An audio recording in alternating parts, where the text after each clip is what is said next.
والصلاة والسلام على سید الرسل وخاتم النبیین وعلى آلہ واصحابہ واتباعہ اجمعین، اما بعد۔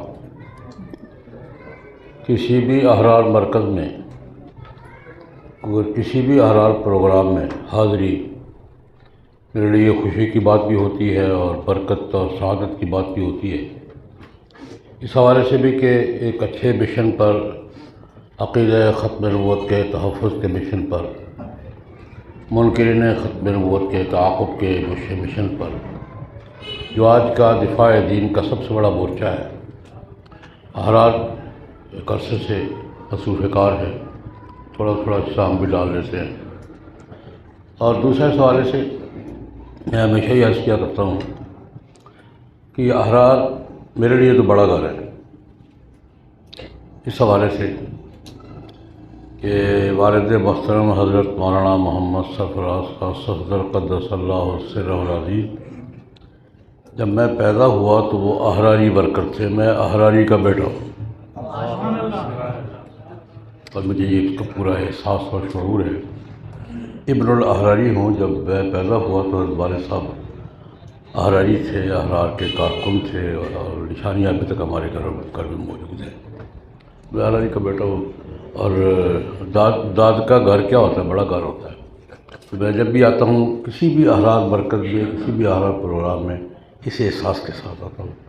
اللہ پاک ہمارے اکابر کی جد و جہد اور محنت کو قبولیت و برکات سے بہرور فرمائے اور ہمیں ان نسبتوں پر قائم رکھے۔ مجھے یہ گفتگو کا عنوان یہ ملا ہے کہ مدعیان نبوت۔ جناب نبی کریم صلی اللہ علیہ وسلم کا ارشاد گرامی ہے کہ میری امت میں بڑے بڑے مدعیان نبوت ہوں گے۔ ایک روایت ہے 70، ایک میں 30، اور بات 30 اور 70 تک بھی نہیں رہی، بہت آگے نکل گئی ہے۔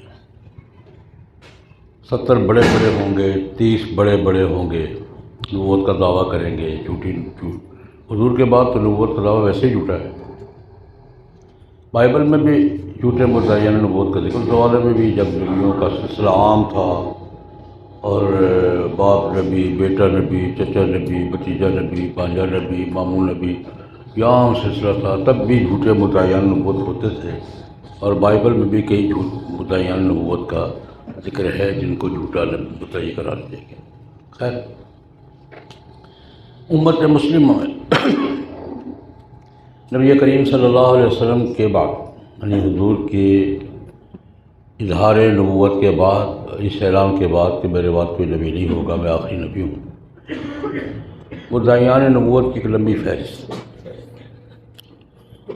حضور صلی اللہ علیہ وسلم کے زمانے میں بھی، اس درمیان کے زمانوں میں بھی، آج بھی اس پر اگر کوئی تفصیلی کتاب پڑھنی ہو نا تو حضرت مولانا ابوالقاسم محمد رفیق دلاوری رحمہ اللہ تعالی ہمارے اکابر میں سے تھے، حضرت شیخ الہند کے شاگرد تھے، دارالعلوم دیوبند کے فضلاء میں سے تھے، لاہور میں رہتے، یہ تو ملتان ہے، لاہور میں رہتے تھے وزیر آباد کے، دلاور چیمہ کے، ہمارے اکابر میں سے تھے۔ ان کی کتاب ہے ائمہ تلبیس، 2 جلدوں میں ہے، تو انہوں نے اکثر کا ذکر کیا۔ ان میں سے دور اول کے اور دور آخر کے 2-3 کا ذکر کرتا ہوں۔ جناب نبی کریم صلی اللہ علیہ وسلم کے زمانے میں، خلفائے راشدین کے زمانے میں جن لوگوں نے نبوت کا دعویٰ کیا، ان کا اس حوالے سے کہ ہم یہ جان سکیں کہ مدعیان نبوت کے ساتھ نبی کریم صلی اللہ علیہ وسلم کا اور صحابہ کرام رضوان اللہ علیہم اجمعین کا عمل کیا تھا، رہنمائی کے لیے کہ مدعیان نبوت کے ساتھ حضرات صحابہ کرام نے کیا طرز عمل اختیار کیا تھا، جناب نبی کریم صلی اللہ علیہ وسلم نے کیا طرز عمل اختیار کیا تھا، وہ 2-3-4 کا تذکرہ۔ اور آج کے دور میں اس وقت جو مدعیان نبوت تقریباً بڑے بڑے 4-5 ہیں، ان کا تذکرہ، ان کا بیک گراؤنڈ کیا ہے اور یہ کیا کر رہے ہیں، ان سے ہمارے خدشات خطرات کیا ہیں، اور ہم نے کیسے نمٹنا ہے، 3-4 کا اس دور کے ذکر کروں گا اور 3-4 کا اس دور کا۔ رسول اللہ صلی اللہ علیہ وسلم کے زمانے میں حیات مبارکہ سب سے پہلے تو نبوت کا دعویٰ کیا مسیلمہ نے۔ مسیلمہ نام ہے، کذاب اس کا لقب پڑ گیا تھا اس سے، اور یہ تھا بنو حنیفہ قبیلہ، نجد کا علاقہ، یہ ریاض کا علاقہ، یہ یوامہ کا علاقہ، یہاں کا تھا۔ بہت بڑا خطیب تھا، اپنی خطابت کے بل پر ہی اس نے نبوت کا دعویٰ کیا تھا، اور اس نے نبوت کا دعویٰ کیا اور دعویٰ کر کے اپنی قوم کو اکٹھا کر لیا۔ اچھی خاصی تعداد تھی پیروکاروں کی، کوئی چھوٹا گروپ نہیں تھا۔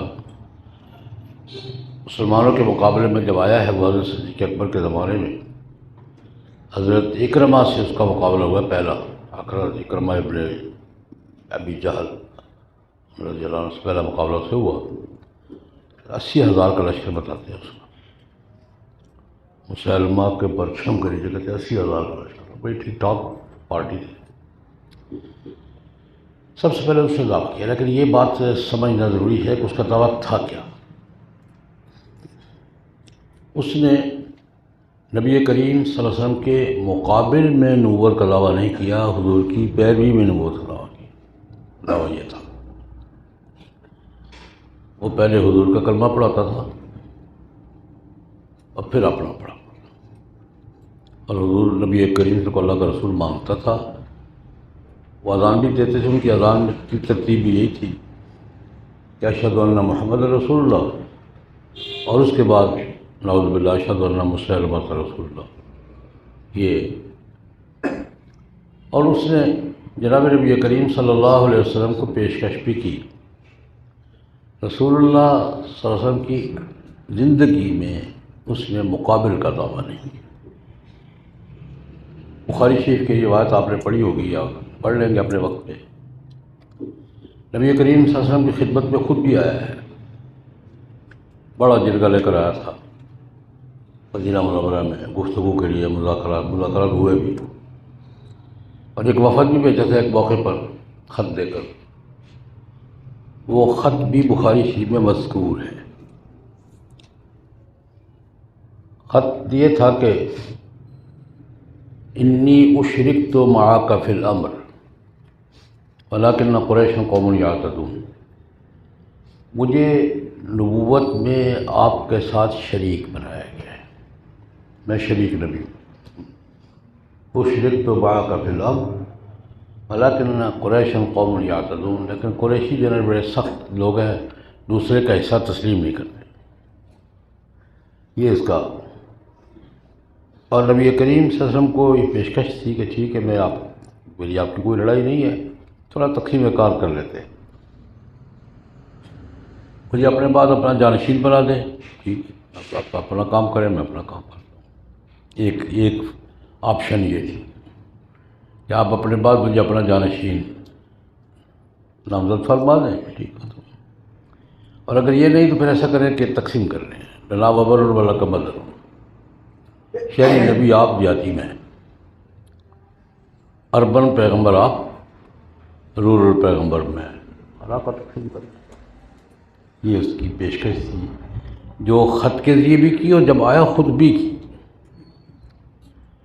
نبی کریم صلی اللہ علیہ وسلم نے اس کے جواب میں 2 باتیں جو بخاری شریف کی روایت میں، ایک پہلی یہ فرمائی کہ دیکھو ان الارض للہ یورثھا من یشاء من عبادہ، زمین اللہ کی ہے یار، اللہ خود ہی تک بتایا اس کو خلیفہ بنانا ہوگا بنا دے گا، میرا کام نہیں ہے، جس کو چاہے گا وہ اپنے وارث بنا دے گا، یہ میرا کام نہیں ہے۔ اور نبوت بھی اللہ کی مرضی ہے، جس کو دے جس کو نہ دے۔ لیکن اس سے کہا، یہ جو قاصد آئے تھے جو بات، ایک تو یہ اس کا جملہ اشرکت معک فی الامر، میں آپ کے ساتھ نبوت میں شریک کیا گیا، میں شریک نہیں ہوں، ایسا تقسیم کار کر معاملہ تقسیم کر لیتے، حضور نے مسترد فرما دی۔ لیکن اس کے نمائندوں سے حضور نے پوچھا، اتشہدان انی رسول اللہ، کیا تم گواہی دیتے ہو کہ میں اللہ کا رسول ہوں؟ اللہ کا رسول اللہ۔ اتشہدان ان مسلمۃ رسول اللہ، مجھے اللہ کا رسول ماننے کے بعد پھر مسلمہ کو بھی مانتے ہو؟ انہوں نے کہا مانتے ہیں۔ یہ ان کی ترتیب ہے۔ اتشہدان انی رسول اللہ، مجھے اللہ کا رسول مانتے ہو؟ کہ بالکل مانتے ہیں۔ میرے بعد مسلمہ کو بھی اللہ کا رسول مانتے ہو؟ کہ بالکل مانتے ہیں۔ اس پر جناب نبی کریم صلی اللہ علیہ وسلم کا ایک تاریخی جملہ ہے، فرمایا لولا ان الرسل اللہ تقتل لضربت عنقا، اگر یہ ضابطہ قانون دنیا میں مسلمہ نہ ہوتا کہ قاصدوں کو قتل نہیں کیا جاتا، سفیر اور قاصد اور نمائندے قتل نہیں ہوتے، اگر یہ رکاوٹ نہ ہوتی تو میں تمہارے دونوں کی گردن اڑا دیتا۔ مجھے رسول ماننے کے بعد کسی اور کو بھی مانتے ہو تو مرتد ہے۔ بات سب یہی ہے، مجھے رسول ماننے کے بعد کسی اور کو بھی مانتے ہو تو ارتداد ہے۔ لیکن جاؤ، یہاں ایک بخاری شریف کی بات اتنی ہی ہے کہ میں صرف یہ ترتیب بتانے کے لیے کہ وہ جناب نبی کریم صلی اللہ کا رسول مانتے تھے اور حضور کی پیروی میں مسلمہ کو بھی رسول مانتے تھے، یہ اس ترتیب کے لیے میں نے عرض کیا ہے۔ لیکن ایک سال کا لطیفہ عرض کر لیتا ہوں۔ یہ جو دو قاصد تھے چلے گئے، انہوں نے کچھ نہیں کہا، ٹھیک ہے جاؤ، سفیر ہو تم۔ امام بیہقی رحمہ اللہ تعالیٰ نے السنن الکبریٰ میں یہ واقعہ لکھا ہے کہ حضرت عثمان رضی اللہ عنہ کی خلافت کے زمانے میں اس واقعے کے راوی ہے عبداللہ بن مسعود رضی اللہ عنہ، یہ جو مسلمہ کے وفد کا واقعہ، اس کے بعد راوی عبداللہ بن مسعود رضی اللہ عنہ۔ یہ بعد میں حضرت عمر نے بھیجے تو کوفے کے قاضی تھے، حضرت عثمان کے زمانے میں بھی رضی اللہ تعالیٰ عنہ۔ ایک دن بازار میں جا رہے ہیں تو ایک آدمی پہ نظر پڑی، غور سے دیکھا، تمہیں کہیں دیکھا ہے؟ دیکھا ہوگا، کیا تم مسلمہ کے ان دو قاصدوں میں سے تو نہیں ہو جو خط لے کر آئے تھے؟ جی وہی ہوں، عبداللہ بن رواحہ اس کا نام تھا، میں وہی ہوں۔ اچھا، مسلمہ کو جو خط لے کر آئے تھے جن کو حضور نے یہ فرمایا تھا، وہی ہوں؟ وہی ہوں۔ یہ بتاؤ کہ اب بھی اسی عقیدے پر ہو؟ تو اسی عقیدے پر جناب نبی کریم صلی اللہ کا رسول مانتے ہو؟ تو مانتا ہوں۔ مسلمہ کو بھی مانتے ہو؟ بالکل مانتا ہوں۔ اب سفیر تو نہیں ہو نا؟ نہیں، کم ہے، آ جاؤ۔ کم آ جاؤ، گرفتار کر لو۔ سفیر تو نہیں ہونا کسی کے، گرفتار کر لیا اور کیس بھیج دیا امیر المومنین حضرت عثمان کے پاس رضی اللہ۔ یہ امام بیہقی نے السنن الکبریٰ میں یہ واقعہ تفصیل سے لکھا۔ حضرت عثمان سے پوچھا کہ یہ مسئلہ ہے، تو کیا کرنا ہے؟ ان کا کیا کرنا ہے، مرتد ہے، مہلت دو، سمجھاؤ۔ مرتد کے بارے میں حکم یہ ہے، صرف یہ نہیں جب دیکھتے مار دو، مہلت دو، سمجھاؤ، اور فقہاء نے لکھا ہے کہ اس کو سمجھانے کے تمام میسر ذرائع استعمال کرو۔ کیا ابھی مرتد ہو گیا، کسی بھی حوالے سے مرتد ہو گیا، اس کو گرفتار کرو، اس کو سمجھاؤ، اور یہ لکھا فقہاء نے کہ اس وقت کے میسر ذرائع جو بھی سمجھانے کے ہیں وہ استعمال کرو۔ اب انکار کرے تو مار دو۔ حضرت عثمان نے کہا وہی مہلت ہوتی تھی کہ سمجھاؤ بجاؤ، نہیں مانتا تو اڑا دو۔ تو حضرت عبداللہ بن مسعود رضی اللہ عنہ نے کوفہ کے قاضی کی حیثیت سے یہی، اس کا واقعہ سمجھ لیں، لطیفہ سمجھ لیں، کہ لطیفہ نہیں، واقعہ ہی ہے۔ میں ایک بات یہ عرض کی ہے کہ یہ نبی کریم صلی اللہ علیہ وسلم کو اللہ کا رسول مان کر حضور کی پیروی اور شراکت میں مسلمہ کی نبوت کی بات کرتے تھے۔ یہ میں نے اس لیے عرض کی ہے کہ آج کل یہ بات کہی جاتی ہے قاضی کہ جب تو رسول اللہ کو مانتے ہیں نا، ان کو مقابلے پر تو نہیں ہے۔ بھائی مسلمہ بھی مقابلے پر نہیں تھا، کیا سمجھ آئی؟ مسلمہ بھی مقابلے پر نہیں تھا، حضور کی زندگی میں مقابلے پر نہیں تھا۔ خیر، اس پر جناب نبی کریم صلی اللہ علیہ وسلم کا وصال ہو گیا، اور پھر حضرت صدیق اکبر رضی اللہ عنہ کے سامنے پھر وہاں دو اکٹھے ہو گئے تھے۔ مسلمہ مستقل مدعی نبوت تھا، اور ایک خاتون تھی سجح، بنو تغلب کی تھی، تکڑی قوم ہے وہ بھی، بڑی اچھی مضبوط برادری تھی، اسے بھی نبوت کا دعویٰ کر دیا۔ یہ دونوں پھر یہ بھی ایک درمیان میں لطیفہ آ گیا ہے، یہ دونوں الگ الگ مقابلے پر آ رہے تھے، مدینہ منورہ کے لشکر کے مقابلے پر دونوں الگ الگ آ رہے تھے۔ وہ ادھر سے بنو تغلب کی طرف سے آ رہا تھا، یہ یمامہ کی طرف سے آ رہا تھا۔ کسی نے درمیان میں مشورہ کہ یار الگ الگ کیوں لڑتے ہو، اکٹھے ہو کے لڑو نا، اکٹھے ہو جاؤ۔ اب اکٹھے ہونے کی معروف صورت کیا تھی کہ شادی کر لو۔ یہ میں صرف اشارہ کر دیتا ہوں، بڑی لو سٹوری، بہت اچھی لو سٹوری ہے، اگر پڑھنے کو مل جائے تو۔ ان کے مذاکرات ہوئے، مذاکرات کا بڑی تفصیلی ہے، اور مورخین نے بھی بڑے مزے لے کے بیان کیا۔ مذاکرات ہوئے 1 to 1 خیمے میں، 3 دن رہے مذاکرات، 1 to 1 مذاکرات ہوئے اور 3 دن رہے، اور 3 دن کے بعد آ کے سجاد نے اعلان کیا اپنی قوم کو کہ میں نے شادی کر لی ہے اور ہم اکٹھے ہو گئے۔ اگلا لطیفہ یہ ہے کہ قوم کے سردار نے پوچھا کہ مہر، وہ تو میں بھول گئی تھی، وہاں بھولنا ہی تھا، وہ تو بھول گئی تھی، واپس گئی، مہر کیا ہے؟ ایسے کہ جی 5 نمازیں معاف ہیں۔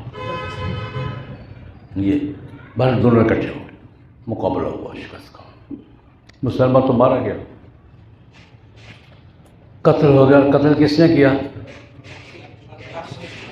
وحشی بن حرب رضی اللہ تعالیٰ، اپنی داستان میں بڑی مزے لے کے بیان کرتے ہیں۔ حضرت حمزہ جن کے ہاتھوں شہید ہوئے تھے، وہ اپنا احساس بتاتے ہیں کہ میں جب مسلمان ہوا ہوں تو میرے دل میں یہ تھا کہ لوگ مجھے جب تعارف ہوتا ہے تو کہتے ہیں یہ وحشی کا حمزہ کا قاتل ہے۔ اتنی بڑی تکلیف دہ بات ہے، تعارف ہی یہ ہو کہ یہ کون ہے، سید الشعراء حضرت حمزہ کا قاتل ہے، تو یہ بڑی الجھن ہوتی تھی۔ تو میں نے تہیہ کر لیا کہ اتنا ہی بڑا کافر ماروں گا تب بھی صاحب برابر ہوگا، اتنا بڑا مسلمان مارا تھا، اتنا ہی بڑا کافر میرے ہاتھوں مرے گا پھر شاید صاحب برابر ہوگا، ورنہ تو لوگ مجھے یہی کہتے رہے۔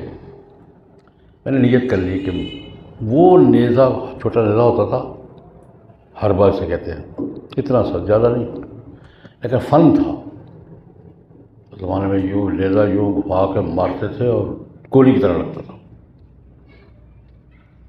اسی کے ساتھ حضرت حمزہ کو شہید کیا تھا۔ حضرت حمزہ جا رہے تھے، اسے گھما کے مارا، نیزہ آر پار ہو گیا، شہید ہو گئے۔ کہتے وہ نیزہ میں نے سنبھال کے رکھا، مجھے پتہ چلا مسلمہ کا، اور یہ پتہ چلا کہ اب لڑائی ہونے والی ہے، جہاد کا مسئلہ آ گیا، میں نے وہ نیزہ سنبھالا ہوا تھا، لیا اور اب دل میں یہ بات ہے کہ اللہ کرے مجھے موقع ملے اس کافر کو میں ماروں تاکہ میرا حساب برابر ہو جائے۔ کر دیا، خیر لمبی بات ہے، کر دیا۔ سجا چھپ گئی، عورت تھی، چورک چھپنا آسان تھا، اور مسلمہ قتل ہو گیا، معاملہ ختم۔ ایک تو یہ تھا مسلمہ، سجا روپوش ہوئی، ایسی روپوش ہوئی کہ پھر یہ ظاہر ہوئی ہے حضرت امیر معاویہ رضی اللہ عنہ کے زمانۂ خلافت میں، 40 سال تقریباً 30-35 سال۔ وہ بھی اس طرح ظاہر ہوئی کہ بنو تغلب کے علاقے میں قحط پڑ گئی، قحط بڑا شدید ہوا، لوگوں نے علاقہ چھوڑنا شروع کر دیا، تو یہ بھی وہاں سے نکلی اور دمشق آئی، امیر المومنین حضرت معاویہ رضی اللہ عنہ کی خدمت میں پیش ہوئی، نے کہا حضرت میں سجا ہوں، وہ سجا ہوں، تو مہربانی فرمائے، میری توبہ قبول فرمائے، مجھے کلمہ پڑھائے اور مجھے شامل کریں۔ اس نے حضرت امیر معاویہ رضی اللہ عنہ کے ہاتھ پہ توبہ کی، دوبارہ اسلام میں آئی۔ حضرت معاویہ رضی اللہ عنہ کے حکم پر اس کو کوفے میں آباد کیا گیا۔ سمورہ بن جندب رضی اللہ تعالیٰ عنہ کوفے کے گورنر تھے، ان کے نام حضرت امیر المومنین نے خط لکھا کہ یہ معزز خاتون ہے، اس کو ایک معزز خاتون کے طور پہ ایڈجسٹ کرو اور اس کا خیال کرو۔ خط بھی ریکارڈ پہ موجود ہے۔ پھر وہاں رہی، اس کے بعد ان کا تعارف بڑی زابدہ، زاہدہ، تہجد گزار، بڑی نیک خاتون کے طور پر ہے، وہیں فوت ہوئی ہے کوفہ میں۔ ان کا جنازہ حضرت سمرہ بن جندب رضی اللہ عنہ نے پڑھایا اور اپنی نگرانی میں سجاد کی تدفین کی۔ یہ تو سجاد مسلمہ میاں بیوی تھے نا، میاں بیوی بن گئے تھے۔ مسلمہ تو مارا گیا اور یہ 30-35 سال کے بعد آخر مسلمان۔ تیسرے تھے طلحہ بن خویلد اسد۔ بنو اسد قبیلہ بڑا معروف قبیلہ ہے، یہ بھی اس قبیلے کا بڑا چودھری تھا۔ اس کو بھی خیال ہے کہ میں بھی نبوت کا دعویٰ کرتا ہوں، نبوت کا دعویٰ کیا۔ نبی کریم اس نے دعویٰ نہیں کیا، مقابلے پہ آیا بھی۔ اس کے مقابلے میں نبی کریم صلی اللہ علیہ وسلم نے زرار ابن ازود رضی اللہ عنہ معروف کمانڈر، ان کی قیادت میں لشکر بھیجا، جنہوں نے طلحہ کا مقابلہ کیا، طلحہ کو شکست۔ طلحہ بھاگ گیا، ہوشیار آدمی تھا، لیکن اس جنگ میں طلحہ کی یہ عکاشہ بن محصن فزاری رضی اللہ عنہ معروف صحابی، ان کے آپس میں کزن تھے۔ عکاشہ اس کے ہاتھوں مارے شہید ہو گئے، لڑائی بہت تھا، عکاشہ اس طلحہ کے ہاتھوں میں شہید ہو گئے۔ پھر لڑائی ختم ہوئی، طلحہ بھاگ گیا۔ جب نبی کریم صلی اللہ علیہ وسلم کے وصال کے بعد یہ مسلمہ اور سجاد اور یہ مقابلے پر جب آئے تو وہ پھر کھڑا ہو گیا دوبارہ، اس نے پھر لشکر اکٹھا کیا، پھر مقابلے پر آ گیا۔ اب اس کا مقابلہ ہوا حضرت خالد بن ولید رضی اللہ عنہ، پھر شکست کھا گیا، پھر بھاگ گیا، قابو نہیں آیا۔ یہ اس کی داستان لکھی ہے تاریخ دمشق میں معروف مورخ ابن عساکر، پوری تفصیل لکھی۔ گھومتا پھرتا رہا ادھر ادھر، بھاگا ہوا تھا، 2 جنگیں لڑ کے بھاگا تھا، بڑی شے تھی، ادھر ادھر بھاگتے بھوگتے چلتا گیا۔ جب حضرت عمر رضی اللہ عنہ کے زمانے میں شام، مصر، یہ سارے علاقے فتح ہو گئے اور ہر طرف مسلمانوں کا غلبہ ہو گیا اور اب کوئی فرار کا راستہ نہ رہا، تو طلحہ کو بھی اللہ پاک نے توفیق عطا فرمائی۔ پھر دوستوں سے مشورہ کیا کہ یار واپس جانا چاہتا ہوں، لیکن اب مرحلہ یہ ہے کہ میں جس درجے کا ہوں، باہر مجھے توبہ تو امیر المومنین کے سامنے کرنی پڑے گی۔ امیر المومنین کون؟ حضرت عمر رضی اللہ عنہ۔ تو وہ میری بات سنیں گے بھی، گارنٹیڈ چاہیے کوئی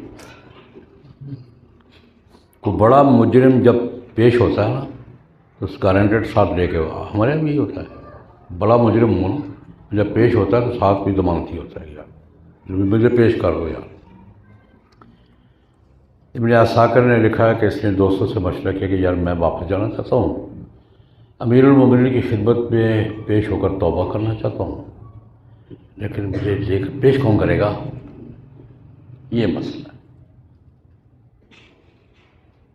خالد بن ولید شام کے علاقے میں تھے، کس نے کہا خالد بن ولید، ان کو وہ تو خود مار دے گا مجھے، اس نے گارنٹی کیا دے، وہ تو خود مار دے گا، دیکھتے ہی مار دے گا مجھے۔ پھر کسی نے کہا کہ ایسا کرو، عمرو بن العاص رضی اللہ عنہ،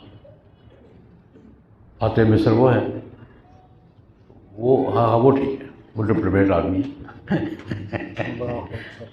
میں ایک بات درمیان میں عرض کر دوں، دیکھیں اللہ پاک بہت سے لوگوں کو اکٹھی خوبیاں دے دیتے ہیں، لیکن ساری خوبیاں A1 کلاس کی ہوں بہت کم میں ہوتی ہیں۔ عمرو بن العاص وہ شخصیت ہے جس میں ایڈمنسٹریٹر بھی A1 کلاس کے تھے، جرنیل بھی A1 کلاس کے تھے، ڈپلومیٹ بھی A1 کلاس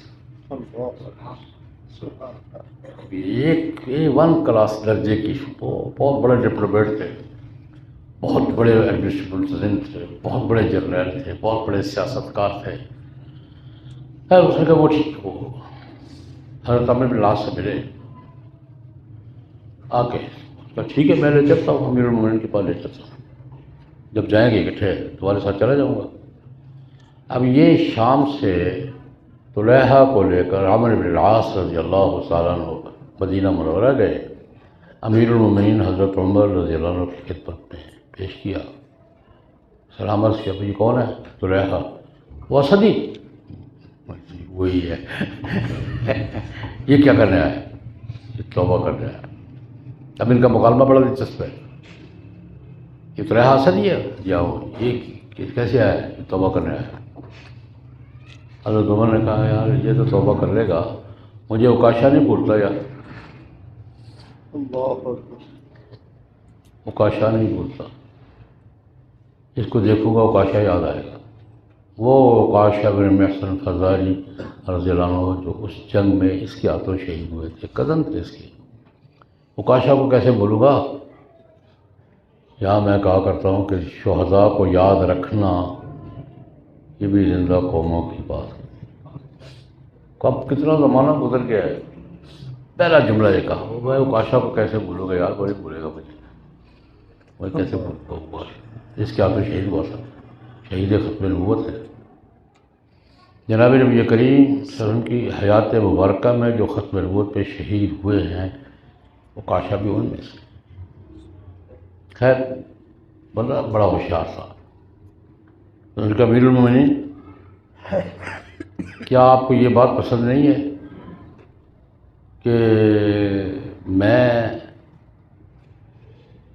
اوکاشا کے ہاتھوں جہنم میں جانے سے بچ گیا اور وہ میرے ہاتھوں جنت میں چلا گیا ہے؟ اللہ اکبر۔ اللہ اکبر۔ میں اس کے ہاتھوں مارا جاتا تو کہاں جاتا، جنت، وہ میرے ہاتھوں مارا گیا تو کہاں گیا ہے؟ جنت۔ کیا آپ کو یہ بات اچھی نہیں لگی کہ میں اوکاشا کے ہاتھوں جہنم جانے سے بچ گیا اور وہ میرے ہاتھوں جنت چلا گیا؟ روایت میں کہا تو وہ تھوڑا سا مسکرائے تو ان کا کام بن گیا، ہنسے سے پھنسے، ان کا کام بن گیا۔ دوسری بات، امیر المومنین، کل آپ کو یہ کیسا منظر لگے گا کہ قیامت کا دن ہوگا اور میں اور اوکاشا دونوں بھائی قاتل مقتول ہاتھوں میں ہاتھ ڈال کر جنت جا رہے ہوں گے، آپ کو منظر کیسا لگے گا؟ اللہ اکبر۔ ان کا باتیں نہ بڑھاؤ، کلمہ پڑھو، توبہ کی کلمہ پڑھا۔ اور یہ فارسیوں کے خلاف حضرت عمر نے فوج میں تشکیل کر دی اس کی، تو فارس کی ایک جنگ میں ایک بہاد پہ یہ شہید ہو گئے۔ محدثین نے سجاح کا بھی اور طلحہ کا بھی حضرات صحابہ کرام رضوان اللہ علیہم میں تذکر کے بطور صحابی کے کیا ہے، بطور شہید کے کیا ہے۔ آپ کو رجال اسماء رجال کی تمام کتابوں میں ان دونوں کا تذکرہ صحابہ کے تذکرے میں ملے گا، سجاح کا بھی رضی اللہ عنہ اور طلحہ کا بھی رضی اللہ عنہ، صحابی بھی ہیں شہید بھی۔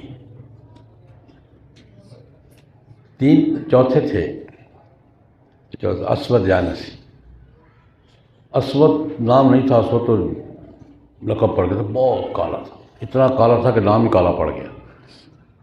نام اس کا عیہلہ یا عبہلہ بتا، عیہلہ یا عبہلہ، وہ ایک نقطے کا شک ہے لوگوں کو، نام اس کا یہ تھا۔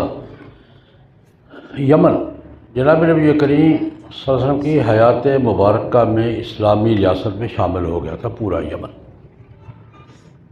حضور نے یمن کا گورنر سب سے پہلے کس کو مقرر کیا تھا؟ معاذ بن جبل۔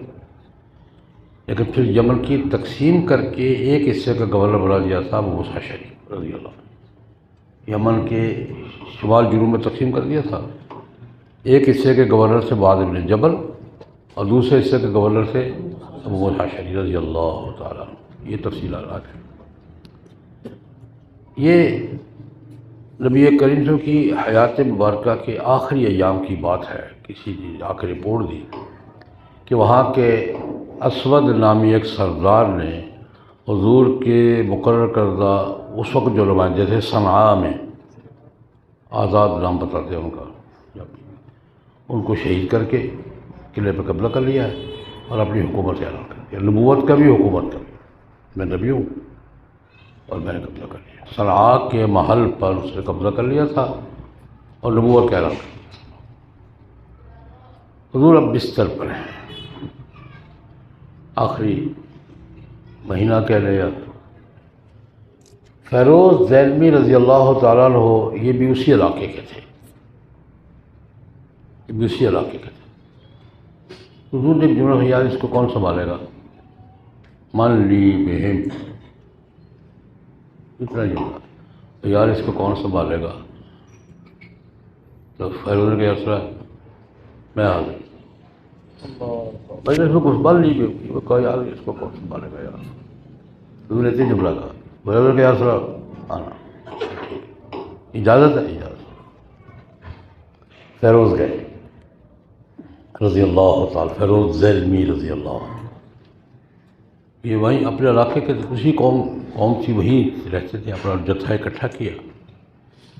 انہوں نے آمنے سامنے جنگ نہیں لڑی، انہوں نے چھاپہ مار کارروائی کی۔ آج کی دنیا اسے کچھ اور کہتی ہے لیکن چھاپہ مار یہ کیا کہ وہ جو گورنر حضور کے مقرر کردہ گورنر، صنعاء کے گورنر یہ اسود نے شہید کر کے اس کی بیوی کو قبضے میں لے لیا تھا، مال بھی قبضے میں لے لیا تھا۔ وہ بیوی جو تھی نا مسلمان تھی اور ان کی کزن تھی، چچا زاد تھی کی خالد، فیروز ذیلمی۔ فیروز ذیلمی نے اپنی وہ کزن کے ساتھ رابطہ کیا، کیا کرنا ہے، میں تو تنگ بیٹھی ہوں، جان چھڑانے کی صورت ہو۔ وہ جو گٹمیٹ ہوئی نا، گٹمیٹ مورخین یہ لکھتے ہیں، انہوں نے آپس میں منصوبہ بنایا کہ اس کو رات کو ذرا شراب اچھی طرح پلا دینا، تو تکمیل میں کر لوں گا۔ رات کو چاپا مارا، اس کو قتل کیا، بحال آزاد کرایا، اس کو ساتھیوں کو بھگایا، اور فجر کے وقت فیروز ذیلمی نے قلعے کی چھت پہ کھڑے ہو کر اعلان کیا کہ لوگوں اسود قتل ہو گیا ہے، جہنم حاصل ہو گیا ہے، میں نے کر دیا ہے، میں فیروز ہوں، میں نے کنٹرول حاصل کر لیا۔ اللہ اکبر۔ یمن حضور کی زندگی میں ہی ریاست میں آیا تھا، حضور کی زندگی میں ہی دارالحکومت ریاست سے نکل گیا تھا، پھر حضور کی زندگی میں ہی واپس آ گیا تھا۔ یہ سارا کھیل ہفتہ 10 دن کا تھا ٹوٹل۔ یہ آخری حضور کے جملوں میں روایات میں آتا ہے کہ یہ تشریف حضور کو رپورٹ مل گئی، یہ سارے کارروائی کی رپورٹ حضور کو وفات سے پہلے کا دن تھا یا 1-2 دن پہلے کی بات ہے۔ حضور کا میسیج سسٹم ٹھیک تھا، نبی کریم صلی اللہ علیہ وسلم کا میسیج سسٹم بہت تکڑا تھا، اس سے تکڑا کون سا ہوگا، اطلاع مل گئی تھی۔ تو حضور فرما رہے اب فاضا فیروز، فاضا فیروز، فاضا فیروز، اب یہی جملہ ہوا ہے، فاضا فیروز، فیروز فاضا۔ ساتھیوں کو سمجھ جائے کہ فاضا فیروز کیا ہے، کون فیروز، کہاں کامیاب ہوا، کیا کیا مہنگی ہوئی، لیکن حضور کی زبان مبارک سے 2-3 دفعہ یہ جملہ نکلا، فاضا فیروز، فاضا فیروز کامیاب ہو گیا، فیروز کامیاب ہو گیا۔ اس سے زیادہ کچھ پتہ نہیں، کچھ دیر کا ہوگا انتقال ہو گیا۔ فیروز ذیلمی جب وہاں سے فتح حاصل کرنے کے بعد واپس آئے ہیں، آ کے رپورٹ دی ہے، تب لوگوں کو سمجھ آئی کہ فاضا فیروز کیا تھا۔ اللہ اکبر، اللہ اکبر۔ یہ بھی راستے میں تھے کہ حضور کا انتقال ہو گیا۔ انہوں نے آ کے رپورٹ پیش کیا کس کو، حضرت صدیق اکبر۔ تو یہ 4 مدعیان نبوت نبی کریم صلی اللہ علیہ وسلم کے زمانے کے، جن میں سے 2 تو قتل ہو گئے اور 2 نے توبہ کر لی۔ میں جب قادیانیوں سے بات کیا کرتا ہوں نا، کہ یار مسلمہ ضرور بننا ہے یار، بولے ہاں بن جاؤ نا، کیا خیال ہے، اسود ضرور بننا ہے، سجا بن جاؤ، آ جاؤ واپس یار۔ 2 مارے گئے تھے، 2 واپس آ گئے تھے، صحابہ نے قبول کیا تھا، پورا پروٹوکول دیا تھا، یار ہم بھی دیں گے انشاءاللہ، واپس تو آؤ۔ یہ بات سمجھ آئی۔ اب میں سارے درمیان کے مراحل سے گزر کر موجودہ صورتحال پہ اس وقت دنیا میں مدعیان نبوت کون ہے، لیکن ایک بات کی وضاحت کے ساتھ، جب تک خلافت کا نظام کسی نہ کسی دائرے میں رہا ہے،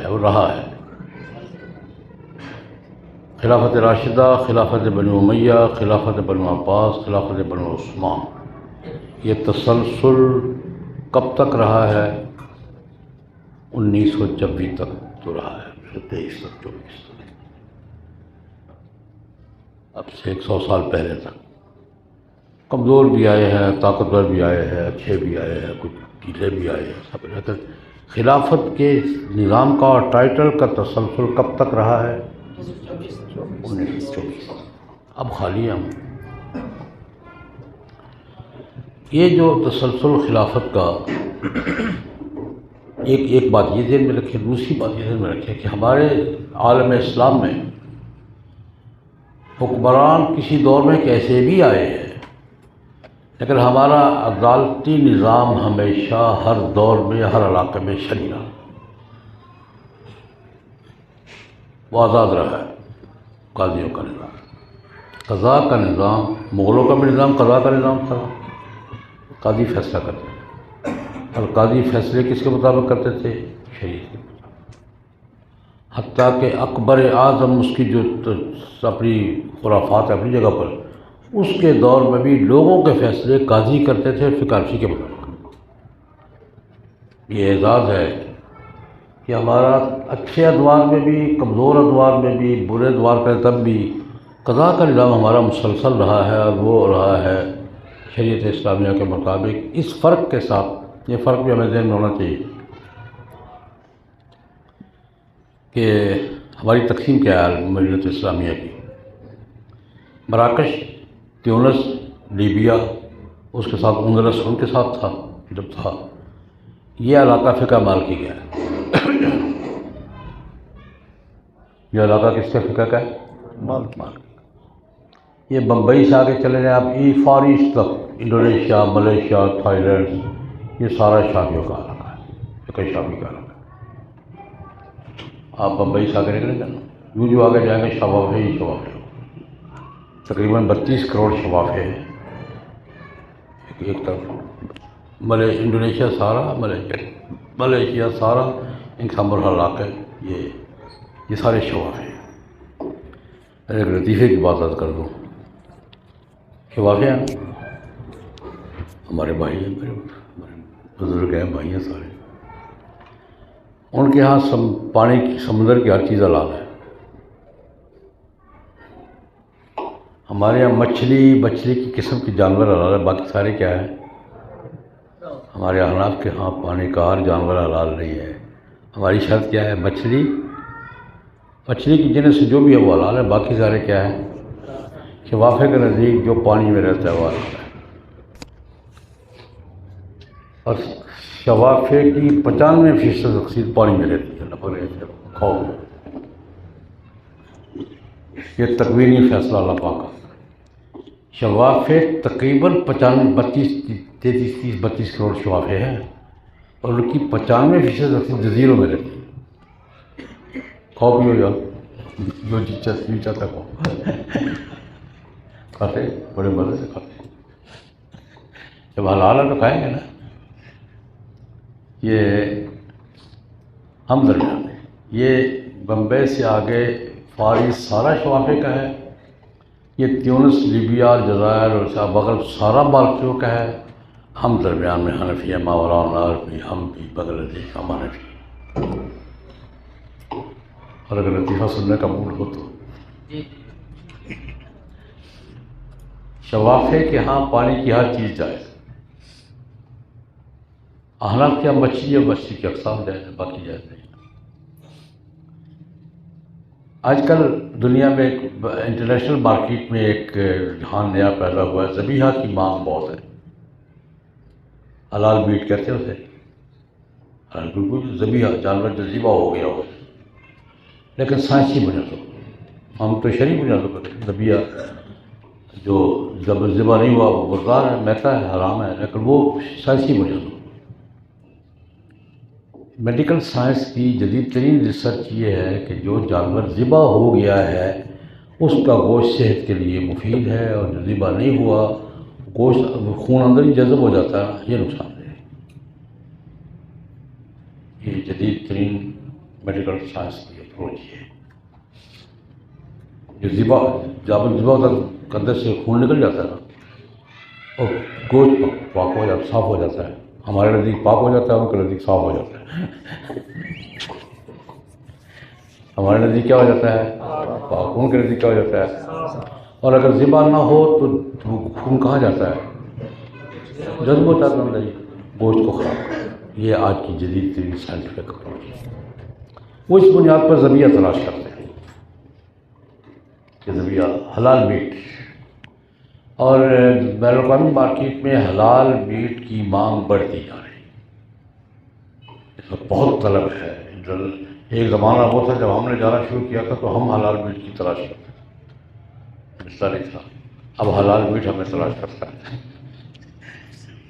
امریکہ میں بھی، کینیڈا میں نے دیکھا، گھوما پھرا تھا. خیر، حلال میٹ کی تلاش ہو، مانگ، اس کے لیے گارنٹی چاہیے. مارکیٹ میں تو گارنٹی چاہیے کہ یہ حلال میٹ ہے، اور اسٹیمپ چاہیے، گارنٹی اور اسٹیمپ. یہ مارکیٹنگ کے لیے ضروری ہے، اس کے بغیر مارکیٹنگ نہیں ہوتی. اس پر پاکستان میں بھی پاکستان حلال فوڈ اتھارٹی، جیسے خلیل الرحمان صاحب صدر آپ کے پڑوس میں لاہور میں وہ دفتر ہے ان کا، تو ایک سرکاری طور پہ حلال فوڈ اتھارٹی موجود ہے جو چیک کرتی ہے اور گارنٹی دیتی ہے. اس کی ایک کانفرنس تھی بین الاقوامی لاہور پی سی میں، آج کے 7-8 سال پہلے کی بات ہے. بین الاقوامی مارکیٹ میں حلال فوڈ، حلال میٹ، اس کی گارنٹی اور اس کی اسٹیمپ یہ فراہم کرنی ہے، کیسے کریں.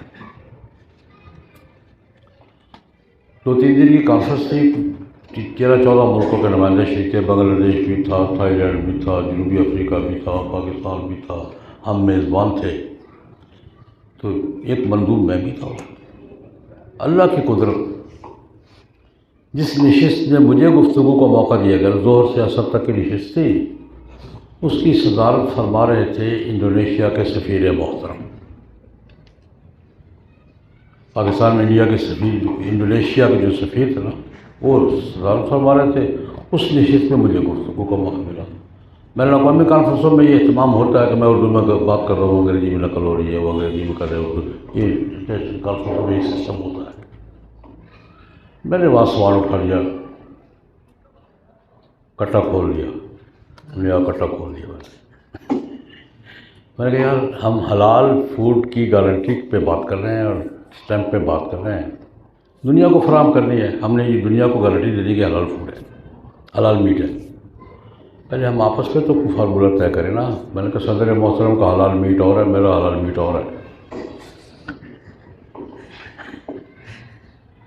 میں نے کٹا کھول لیا. کٹے کھولنے کا تو آتی ہوں. میں نے کہا یہ کہ صدر محترم کا حلال میٹ اور ہے، میرا حلال میٹ اور ہے. یہ شافعی ہیں، ان کے نزدیک پانی کی ہر چیز حلال ہے. میں حنفی ہوں، میرے نزدیک بچی کس کا کوئی شے حلال نہیں. پہلے آپس میں تو فارمولہ طے کرو. دنیا کو تماشا نہ دکھاؤ کہ یہ انڈونیشیا حلال ہے، یہ پاکستانی حلال ہے. کیا لکھو گے اس کو؟ یہ انڈونیشیا حلال ہے، پاکستانی حلال ہے. پہلے آپس میں فارمولہ طے کرو، پھر دنیا میں جانا. میں نے گفتگو کر، سفیر محترم نے اپنی صدارتی تقریر ساری مجھ پہ کی. نام میرا ان کو نہیں آتا تھا. وہ والی صاحب، وہ بالکل ٹھیک ہے، اس نے میری تائید ٹھیک ہے. پہلے کو فارمولہ طے کرو، حلال کس کو کہنا ہے. دنیا کو تماشا نہ دکھاؤ کہ یہ انڈونیشیا کا حلال ہے، یہ بنگلہ دیش کا حلال ہے، یہ پاکستان ہے. یہ تماشا نہ دکھاؤ. اس سے پوری تقریب میری تائید کہ وہ والی صاحب جنگ ٹھیک ہے، اس بات ٹھیک ہے. اس کے بعد اور یہ تماشے لگتے ہیں اور ہیں. تو خیر، میں یاد کر رہا تھا، جو بات میں کر رہا ہوں نکل گیا، دوسری طرف نکل گیا. جب تک ہمارا قضا کا نظام رہا ہے، اور یہ کب تک رہا ہے؟ 1857 تک. جیسا کیسا رہا ہے، کہیں مالکیہ کا، کہیں شوافیہ کا، کہیں حنفیوں کا رہا ہے. جب تک ہمارا قضا کا نظام رہا ہے، اس قسم کے فتنے جو نبوت کے دعوے کے اور مہدی کی، یہ قضا کا نظام نمٹتا رہا ہے. اس لیے کوئی فتنہ بنا نہیں. یہ قضا کا نظام ہمارا ختم ہوا ہے تو تب فتنے بننے کھڑے تو ہوتے تھے، بنے نہیں. سب سے بڑا فتنہ کون بنا؟ ہمارے ہاں سب سے بڑا فتنہ کون بنا؟ مرزا غلام احمد خان۔ تسلسل کیوں ملا کہ پیچھے سسٹم کوئی تھا، اس سے نمٹنے والا سسٹم نہیں تھا، حکومت بھی مسلمانوں کی نہیں تھی اور عدالتی نظام بھی مسلمانوں کا نہیں تھا، مطلب مسئلہ ہی نہیں ہے، ورنہ اس سے نمٹنا کوئی مسئلہ نہیں تھا۔ حکومت بھی انگریزوں کی تھی اور قضاء کا نظام بھی کس کا تھا؟ عدالتی نظام بھی انگریزوں کا تھا، چل پڑا۔ یہ ہمارے ہاں یہ مسئلہ اس حوالے سے، لیکن میں عرض کرنا چاہوں گا اس وقت دنیا میں، دنیا اسلام میں بھی، دنیا کفر میں بھی، نبوت کے دعوے کے ساتھ جو گروپ موجود ہیں اور کام کر رہے ہیں، چار، ان کی تعداد بھی ہے، کام بھی کر رہے ہیں، مراکز بھی ہیں، دعویٰ نبوت کا ہے، ہمارے دائرے میں اسلام کے ٹائٹل کے ساتھ، نبوت کے دعوے کے ساتھ ایک دائرہ عیسائیوں کا ہے، مورمنز کا، امریکہ میں تھا ان کا فرقہ ہے، وہاں مورمن بہت ہیں، اس پر بعد میں ایک لطیفہ بھی عرض کروں گا۔ مورمنز، ایک مورمن، اس کو مورمنز کہتے ہیں، کبھی نیٹ پہ جائیں تو آپ پڑھیں ان کی تاریخ۔ ایک آدمی کھڑا ہوا تھا امریکہ میں، اس نے نبوت کا دعویٰ کیا، میں نبی ہوں، نئی بائبل لکھی کہ پہلی بائبل بھی ٹھیک ہے، یہ میری کتابی بائبل کا حصہ ہے، اور نبی ہوں، مجھ پر بھی وحی آتی ہے، یہ عیسائیوں کے مرزائی ہیں۔ یہ کیا ہے؟ عیسائیوں کے مرزائی۔ لطیفہ یہ عرض کروں گا کہ ایک دفعہ میں امریکہ کا شہر ہیوسٹن، وہاں میں پروگرام میں شریک تھا، یہ آن لائن پروگرام تھا، تو میں نے جب اس پہ وضاحت کی کہ ہم قادیانیوں کو کافر کہتے ہیں اور یہ کافر ہیں، اور اس طرح، تو ایک عیسائی پادری نے، انڈیا کا تھا، وہاں مجھ سے فون پہ سوال کیا تقریباً پروگرام کے دوران کہ آپ جب وہ کہتے ہیں کہ ہم مسلمان ہیں، وہ کہتے ہیں قرآن کو مانتے ہیں، محمد صلی اللہ علیہ وسلم کو مانتے ہیں، تو آپ ان کو مسلمان کیوں نہیں مانتے؟ یہ مجھ سے ہیوسٹن میں آن لائن سوال ہوا۔ میں نے کہا یار بالکل اسی طرح آپ مورمنس کو اپنے چرچ کا حصہ تسلیم کرتے ہیں؟ کہتے نو۔ میں نے کہا کہ کہتا ہے آپ مورمنس کو جانتے ہیں؟ میں نے کہا آپ سے زیادہ جانتا ہوں۔ یہ مورمنس کون ہے؟ نبوت کا دعویٰ، یہ مرزا کا معاصر ہے، مجھے نبوت کا دعویٰ کھڑا ہوا تھا نا، مرزا کا معاصر، نبوت کا دعویٰ کیا، بائبل کا ایک حصہ لکھا، نہیں اس کو بائبل میں شامل کیا، وہ بہت بڑا فرقہ ہے اس کا، طاقتور لوگ ہیں۔ یہ آپ نے یہ پچھلے صدارتی الیکشن میں ایک نائب صدر کا امیدوار تھا، مٹ رومنے، مورمن تھا، میں نے پڑھا ہوا تھا، تو میں نے کہا یار آپ، میں نے کہا دنیا کے تین بڑے عیسائی فرقے ہیں، کیتھولک ہیں، پروٹسٹنٹ ہیں، آرتھوڈکس ہیں، ان میں سے کوئی بھی مورمنس کو اپنا حصہ تسلیم کرنے کو تیار ہے؟ کہتے نہیں۔ میں نے کہا ہم بھی نہیں مانتے، جیسے تم مورمنس کو نہیں مانتے، کس بنیاد پر کہ نئی وحی کی بات کرتے، اب یہ کو نہیں مانتے، یہ سمجھ آئی ہے۔ لیکن ہمارے ہاں سب سے قدیم، یہ مرزائی سب سے قدیم نہیں ہے، ان سے پہلے دو اور ہیں ترتیب کی۔ سب سے قدیم ہے یہ ہمارے بلوچستان کے ذکری، نام سن رکھا ہے ذکری، 11ویں صدی ہجری میں حضرت شاہ ولی اللہ کے پاس رہے ہیں، ملا نور محمد اٹکی وہاں ظاہر ہوا، اس نے نبوت کا دعویٰ کیا۔ یہ چونکہ سمندر کی پٹی پر ساتھ ساتھ عام مین سٹریم میں نہیں آئے، اس لیے موضوع نہیں بنے، لیکن کہلاتے ہیں ذکری۔ ملا نور محمد نے نبوت کا دعویٰ کیا اور وحی کا دعویٰ کیا، ایک کتاب بھی اس سے کسی پتہ نہیں کہاں سے تلاش کی کیا ہوا۔ ان کی 2-3 خصوصیات ہیں، اب بھی ہیں، چلے آ رہے ہیں، ان کی حکومت بھی رہی ہے، بلیدی خاندان کی حکومت بھی رہی ہے بھروسہ اس ساری پٹی پر، یہ مکران کے ساتھ یہ ساری۔ اسی بلیدی خاندان کے ہمارے جمیت الرحمٰن صاحب کے سینیٹر تھے اسماعیل بلیدی، لیکن یہ مسلمان ہیں، یہ اسی بلیدی خاندان کے تھے، بلیدی خاندان، ان کی حکومت بھی رہی ہے، کافی عرصہ رہی ہے۔ ان کا نام تھا مولانا نور محمد، اللہ کا پیغمبر ہے، نور محمد نام تھا، پتہ نہیں کہاں سے کیا تھا وہاں۔ انہوں نے نماز منسوخ کر کے اس کی جگہ مخصوص ذکر ایجاد کیے تھے، اس وجہ سے لوگ فرق کے لیے مسلمانوں کو نمازی کہتے ہیں، ان کو ذکری کہتے ہیں۔ نماز 5 وقت کی انہوں نے کیا کرتی تھی، منسوخ، اور اس کی جگہ صبح و شام کو اذکار ہیں، وہ اجتماعی طور پر ذکر کرتے ہیں۔ تو اس حوالے سے ان کا تعارف کیا پڑ گیا، ذکری۔ حج منسوخ کر دیا، ان کے وہاں ایک میدان ہے، وہ ان کے عرفات کا میدان ہے، وہاں چشمہ ہے، وہ ان کا زمزم ہے، وہاں ایک پہاڑی ہے جس کا طواف کرتے ہیں، تو بعد الحج ہے۔ رمضان کے روزے بھی منسوخ ہیں، حج کے مہینے میں 10 روزے رکھتے ہیں، عشرہ ذی الحج کے 10 روزے رکھتے ہیں۔ یہ ساری تبدیلیاں کر کے اور اس کو مسلمانوں کا حصہ قرار دیتے ہیں۔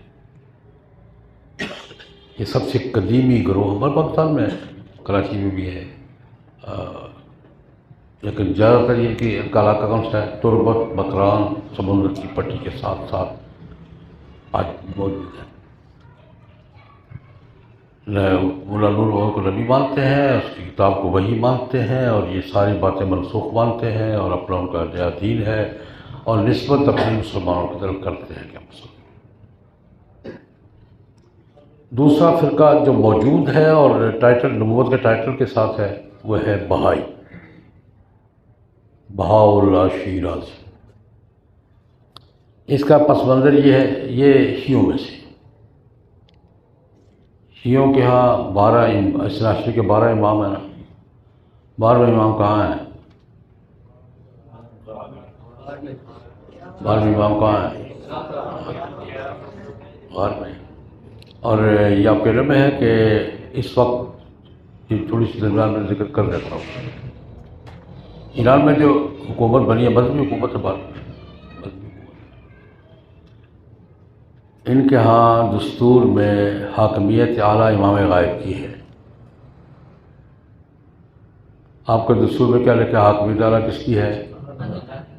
ان کے دستور میں لکھا ہے حاکمیت اعلیٰ امام غائب کی ہے، لیکن امام تک رسائی کس کی ہے؟ تو ولایت فقیہ کا ایک ٹائٹل ہے، ولایت فقیہ، اپنے وقت کا سب سے بڑا فقیہ امام غائب کا نمائندہ ہے، سارے اختیارات کو استعمال کرتا ہے۔ خیر یہ پس منظر اثنا عشری شیعوں کا کہ 12 امام تھے، 12ویں امام غائب ہے، جب وہ آئیں گے تو یہ ہوگا، یہ ہوگا، یہ ہوگا۔ اس پس منظر میں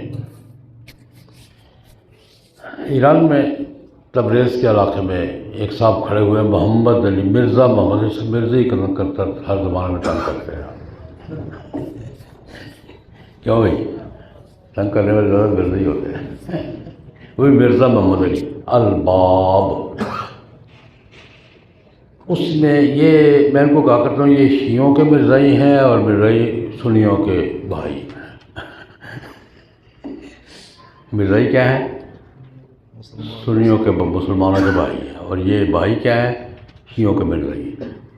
وہ اس پس منظر میں، یہ اس پس منظر میں محمد علی نے دعویٰ کیا کہ میں امام غائب کا، میرا امام غائب سے رسائی ہو گئی ہے، انہوں نے مجھے اپنا نمائندہ مقرر کیا ہے، میں ان کا نمائندہ ہوں۔ الباب کا معنی یہ ہے کہ میں امت اور امام غائب کے درمیان دروازہ ہوں۔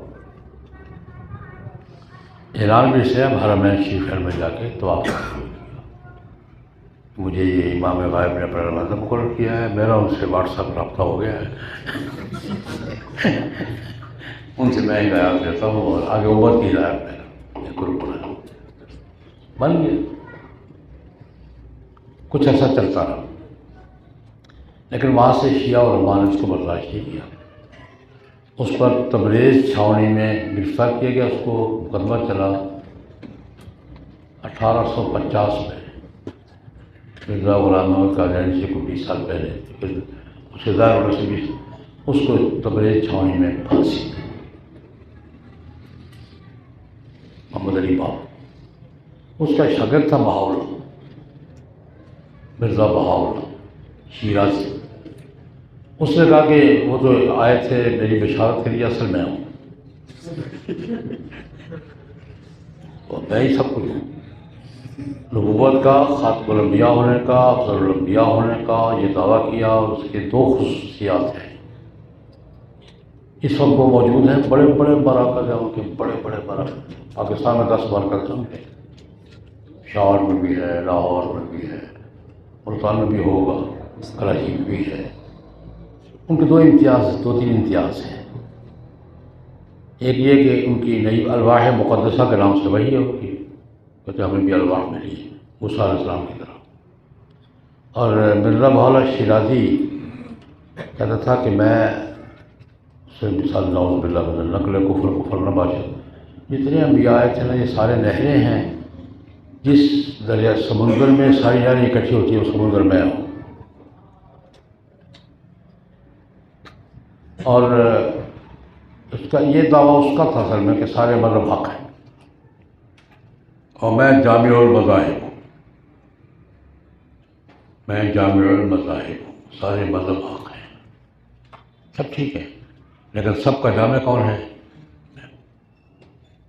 اس پر واقعات سمجھ رہے یا لطیفہ سمجھ رہے؟ میں ان کا ایک بہت بڑا مرکز ہے شکاگو میں، امریکہ کا شہر ہے شکاگو، میں نے وہ مرکز دیکھا ہے۔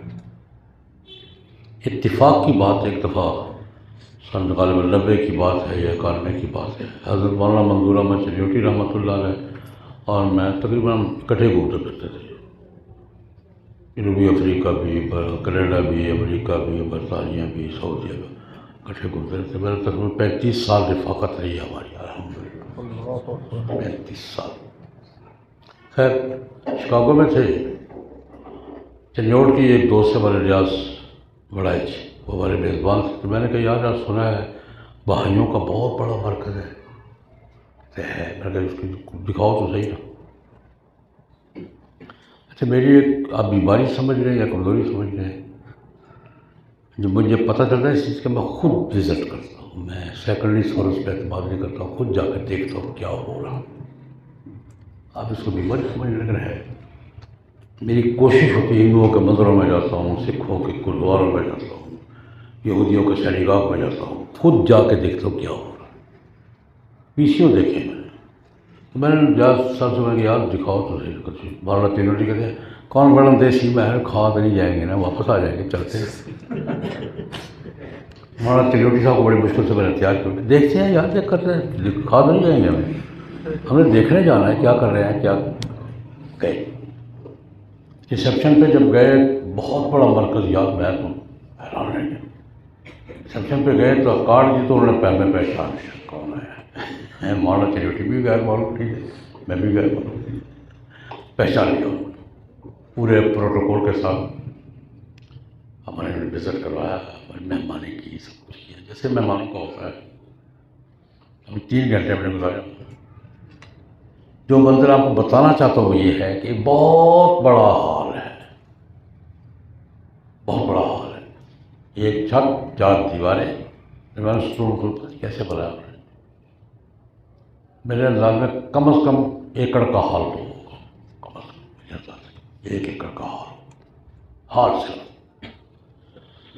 اس میں چاروں کونوں پہ انہوں نے ایک طرف مسجد بنائی ہوئی ہے، مکے کی جانب مسجد ہے، ایک جانب گرودوارا ہے، ایک جانب چرچ ہے، ایک جانب سینیگاگ ہے، ایک درمیان میں ایک مندر ہے، 6 عبادت خانے ایک ہال کے نیچے، ایک 4 دیواری میں، ایک چھت کے نیچے، چاروں کونوں پہ درمیان میں۔ یہ بدھوں کا بھی، بدھوں کے عبادت خانے پتہ نہیں کیا کہتے ہیں، 6۔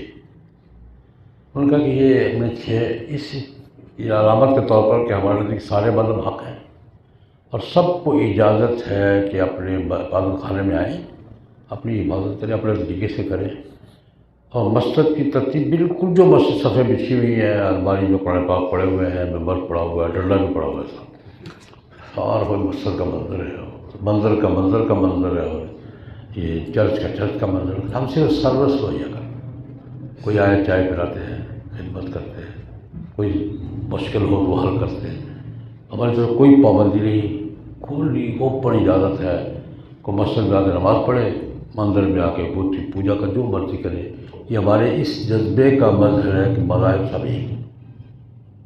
خیر دیکھتے رہے ہم، اور آخر میں وہ کمنٹس میں پوچھتے ہیں کہ آپ کا تبصرہ کیا ہے، مجھے یا معصوم کر یار محنت تو بڑی آپ کی، محنت کی داد تو دیتا ہوں، لیکن ایک بات سمجھ میں نہیں آئی، ایک بات سمجھنا چاہتا ہوں۔ المیہ وہاں اس کونے میں ایک تھا، اس کونے میں 3 ہو گیا ہے، درمیان میں ٹرننگ پوائنٹ کون سا ہے؟ اس کونے میں مسجد ہے، وہاں اللہ ایک ہے، اس کونے میں چرچ ہے، یہاں خدا 3 ہے، یہ درمیان میں وہ جگہ جو ٹرننگ پوائنٹ ہے وہ دیکھنا چاہتا ہوں وہ کہاں ہے؟ 1 سے 3 وہ کیسے ہو گیا؟ یہ سمجھنا مولانا یہ فلسفے کا مسئلہ، میں نے کہا فلسفے کا نہیں، عقیدے کا مسئلہ ہے، فلسفہ کا گول گول بات نہیں کرو، بات سمجھ آئی؟ اسے تعریف کیا کہ یہ فلسفے کے مسائل، میں نے کہا عقیدے کا مسئلہ، یہاں خدا ایک ہے، یہاں 3 ہو گئے، درمیان میں ہندوؤں کا مندر میں آ کے 9 کروڑ ہو گئے، اس کی بڑی فلسفہ بات نہیں ہے۔ خیر یہ بہائی، یہ 1850 میں ان کے بڑے کو پھانسی لگی تھی، تب سے چل رہے ہیں اور اب بھی ہیں۔ ان کا ایک رول اور بتایا گا، مولانا شیرازی کو چونکہ ان کی کشمکش سے شیعوں سے، وہ اصلاحیوں سے تھی، تو انہوں نے نکال دیا۔ یہ اس خیال میں کہ استنبول میں خلافت عثمانیہ کی پناہ لی جا کر، انہوں نے خلافت عثمانیہ نے پہلے پناہ دے دی، لیکن جب میں پتہ چلا تو انہوں نے کہا بھائی اس کو یہاں سے وہاں سے کھسکا دیا، یہ چلے گئے فلسطین، حقہ شہر ہے حقہ، وہاں جا کے بھاولا شیرازی نے ڈیرا لگا، مراکز سے دور تھا، دور علاقہ تھا، تو وہاں جا کے حقہ ان کا قبلہ ہے، اب یہ بیت المقدس کے قریب ہے۔ وہاں کی جو اسرائیل کی جو کشمکش ہے اس میں ایک فریق یہ بھی ہیں، وہاں کی کشمکش 3 مذہبوں میں تو ہے ہی نا، عیسائی اپنا قبلہ کہتے ہیں بیت الرحم کو، ہم مسجد اقصیٰ کو اپنا قبلہ کہتے ہیں، یہودی ہیکل سلیمان کو اپنا قبلہ کہتے ہیں، ہمارا دینوں کا جھگڑا تو ہے ہی، یہ بھی فریق ہے، حقہ ان کا قبلہ ہے، اور خالی کاغذی فریق نہیں ہے، کمزور فریق نہیں ہے۔ اس وقت اسرائیل کے منتخب صدر کون ہے؟ نہ اس کے فلسطین کے، فلسطینی آزاد ریاست کے جیسی کیسی بھی ہے، منتخب صدر کون ہے؟ محمود عباس، یہ بہائی ہے۔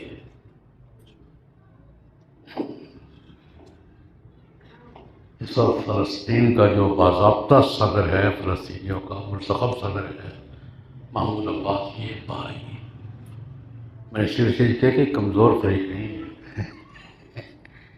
یہ بھی اس کشمکش کا حصہ ہے، بہائی بھی، بیت المقدس کی وہ لڑائی میں وہ یہ بھی چوتھا فریق، 5واں ہوتا ہے ویسے، ایک لطیفہ سنو، پانچواں سوال، ہم محاورہ 5واں سوال، محاورہ یہ ہے کہ پرانے زمانے میں گھوڑوں پر لوگ سفر کرتے تھے، تو گھوڑوں پر جا رہے تھے 4 آدمی میرٹھ سے دلی کی طرف،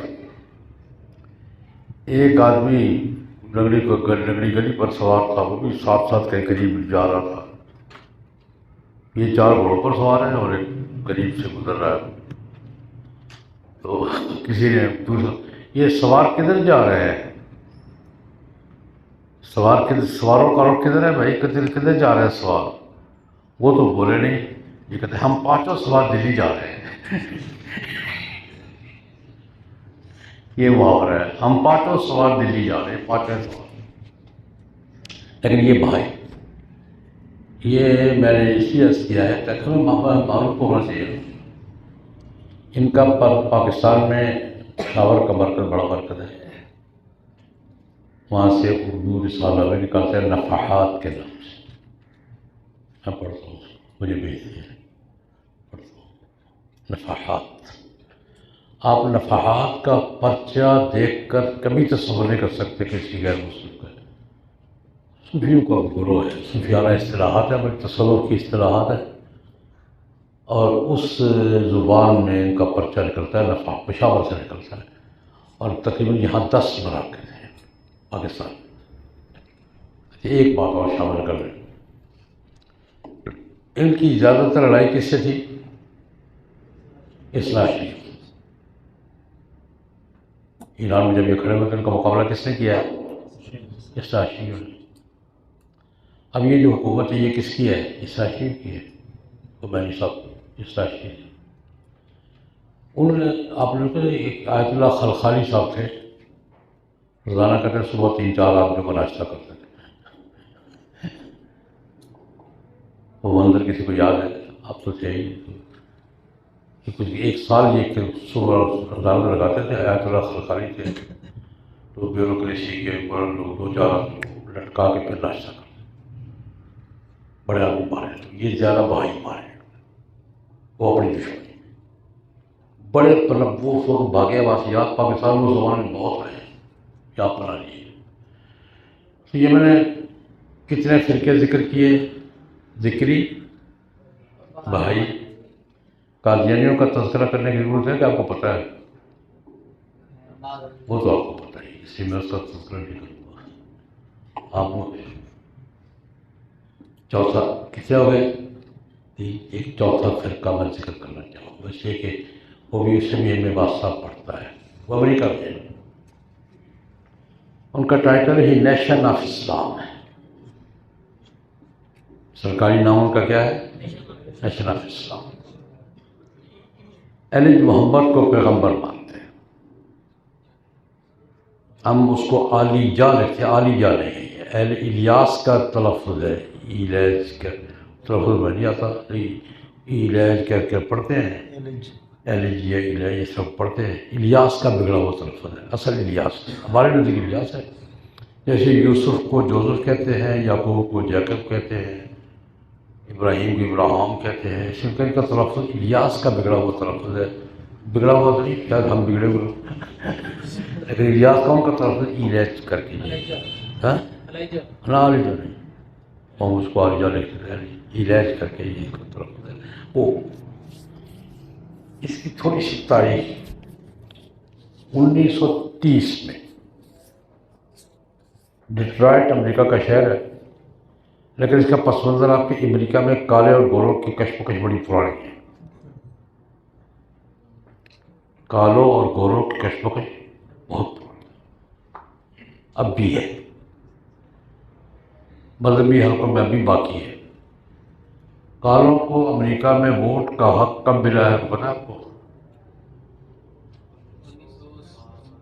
1965 کیٹیڈین، یہ میرے سامنے نہیں ہے، یعنی میں اس وقت تھا۔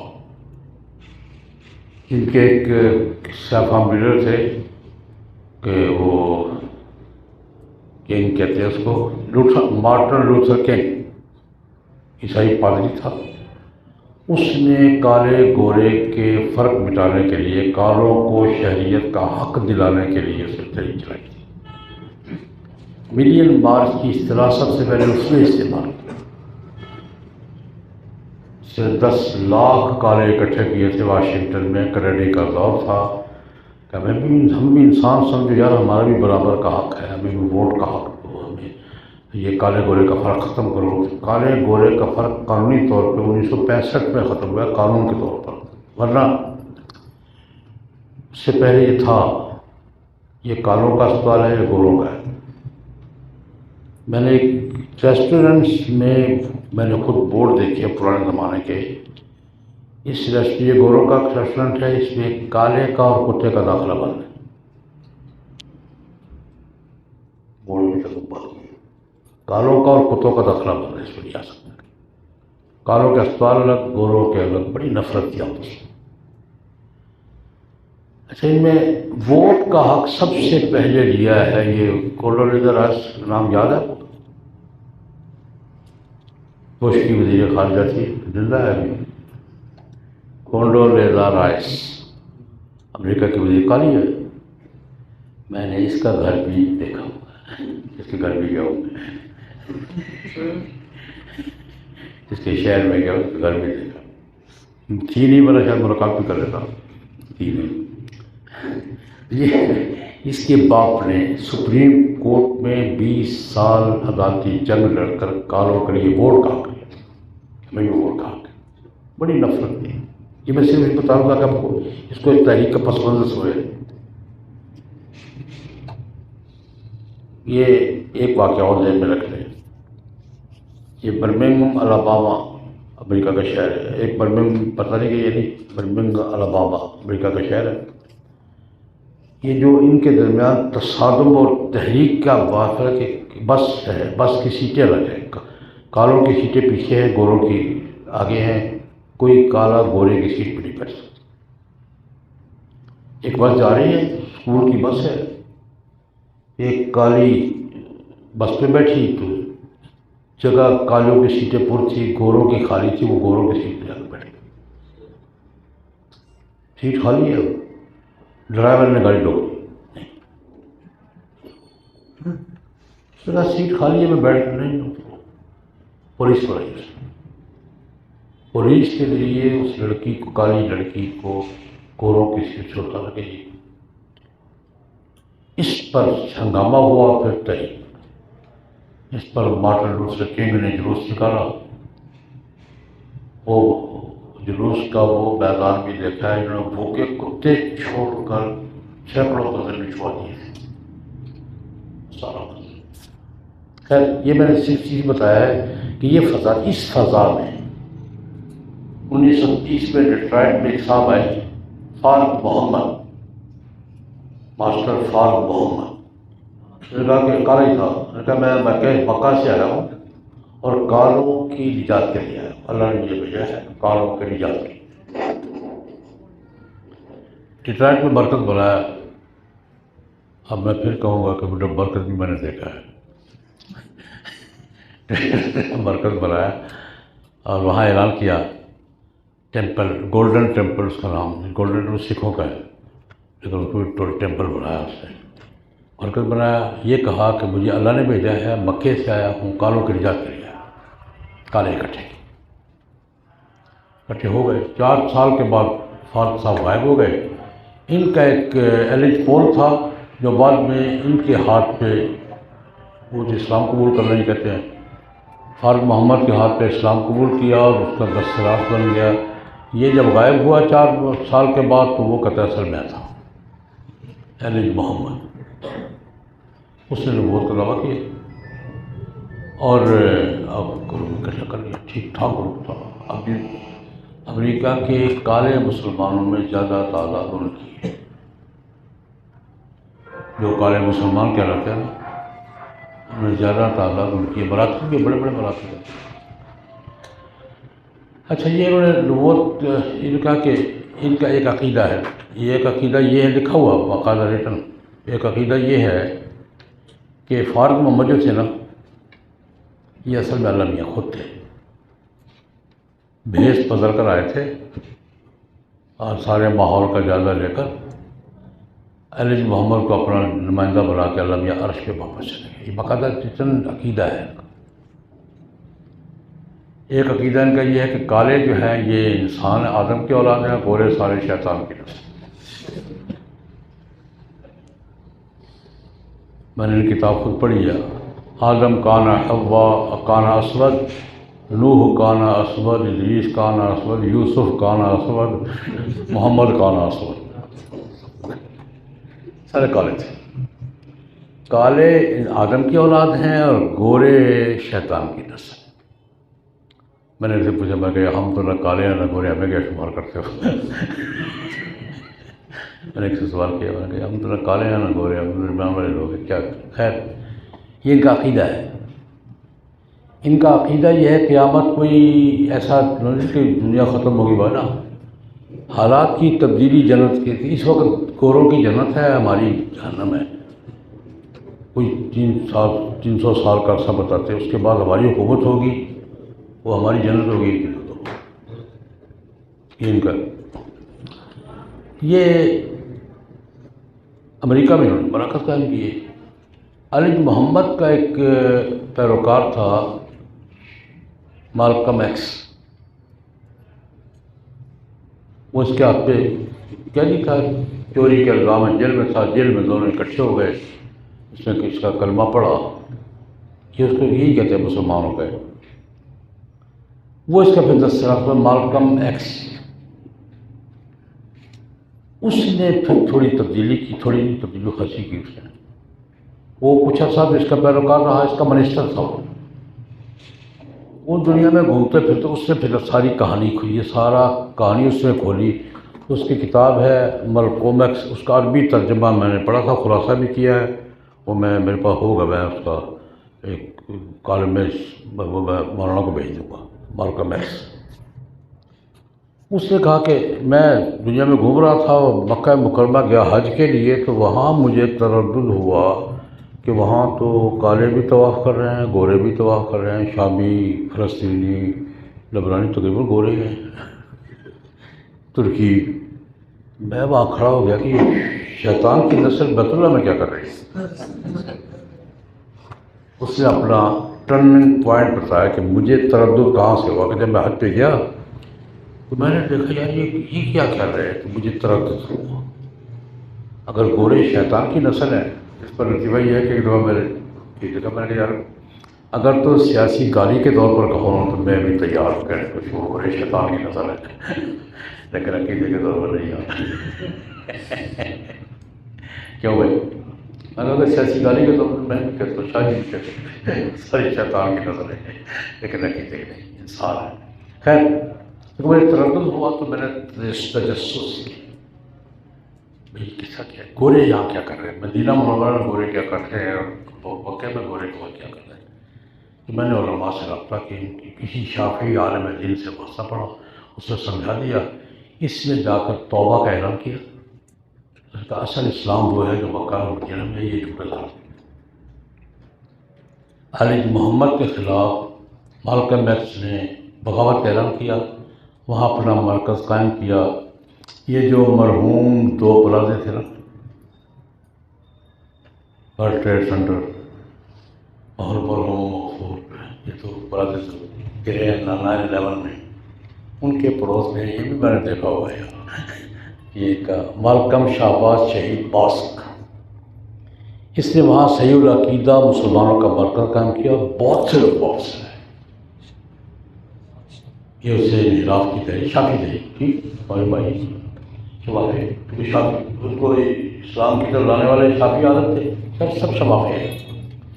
علی محمد کا اپنا بیٹا بیلس الدین محمد بھی واپس آ گیا، امام سراج بہاج ہے بھائی، یہ وہاں دو تحریک، ایک ان کا لیڈر ہے لوئس فرخان، نام سنا، امریکی مسلمانوں کا سب سے بڑا لیڈر دنیا میں لوئس فرخان شمار ہوتا ہے، وہ ان کا لیڈر ہے، تو بلّہ مسرور ہے۔